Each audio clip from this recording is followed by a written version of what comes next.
Some walls hide mold, others hide something worse.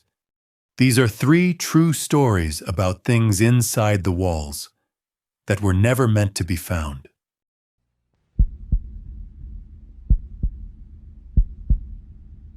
It started in late February, when the snow outside hadn't fully melted.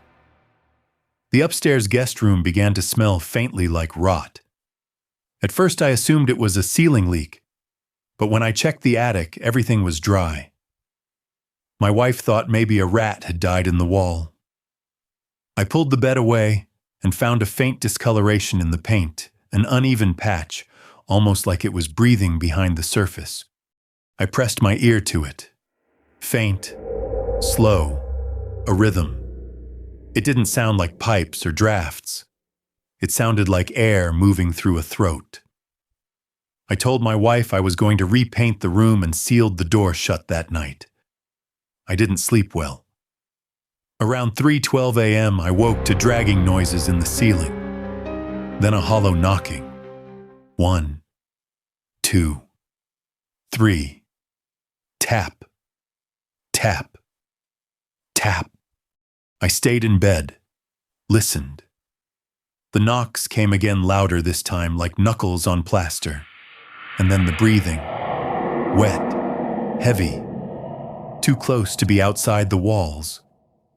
The next morning, I brought up a crowbar. I cracked the wall where I'd heard the sound. Behind it was no insulation, just a black hollow gap and a single pale hand gripping a support beam from the inside. The fingers were thin, wrinkled, curled around the wood like they had grown into it. They twitched when I pointed the light. I didn't move.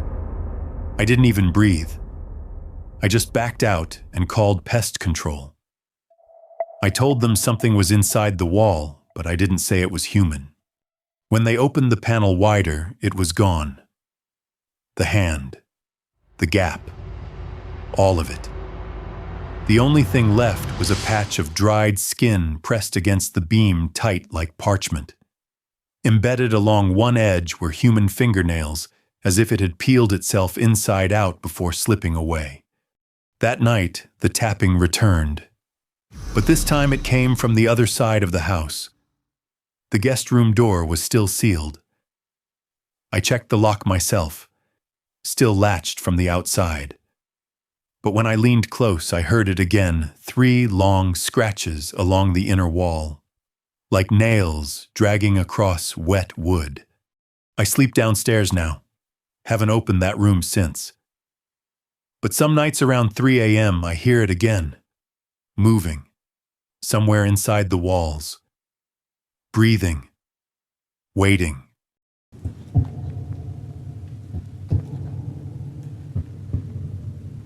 When we moved into the house, there was one room in the basement we weren't allowed to enter. The real estate agent called it unfinished, said it wasn't up to code. We didn't think much of it at first. But after the paperwork was signed, I noticed the door had no handle, just a blank metal panel, smooth and gray, like an elevator door with no button. The rest of the house was old but livable. Creaky floorboards, faded wallpaper in the hallway that peeled like dry skin. But the door in the basement kept drawing my attention. There was something about it that felt wrong, like it wasn't built for anyone to open from our side. One night, around 2:30 a.m., I heard a low scraping sound from below. I assumed it was the water heater cycling. I went down barefoot, still half asleep, and saw the basement light was already on. The metal door stood open. Inside was a narrow room the size of a closet. The walls weren't finished, patched drywall stitched together like skin sagging in places, bloated in others. No window, no lights. Just a single circular hole in the far wall, 6 inches wide, perfectly round. I stared at it, unsure if it was meant to be there. I crouched down, leaned closer. Then something whispered from inside. The words weren't in English. I couldn't even tell if they were words, just shapes made of breath. I slammed the door and ran upstairs. When I came back the next morning, the door was sealed again. No seam, no handle, just metal. I told my wife, and we agreed not to talk about it. But 3 days later, I found our son crouched at the door, whispering into the gap where it met the floor. His eyes were glazed, his voice soft and strange. I pulled him away, asked what he was saying. He looked at me and whispered, "It told me how to take the wall down from the other side." That night, I bolted the door shut and moved a shelf in front of it. I sat downstairs with a flashlight and waited. At 3:00 a.m., the drywall around the door began to shift just slightly, like something was moving behind it. Not pounding, not pushing, just pressing. The surface rippled, and I swear I saw it breathing. Then the scratching started. Light at first, then deeper. And from behind the metal, I heard my son's voice. But it wasn't my son. It whispered, "I'm not done yet."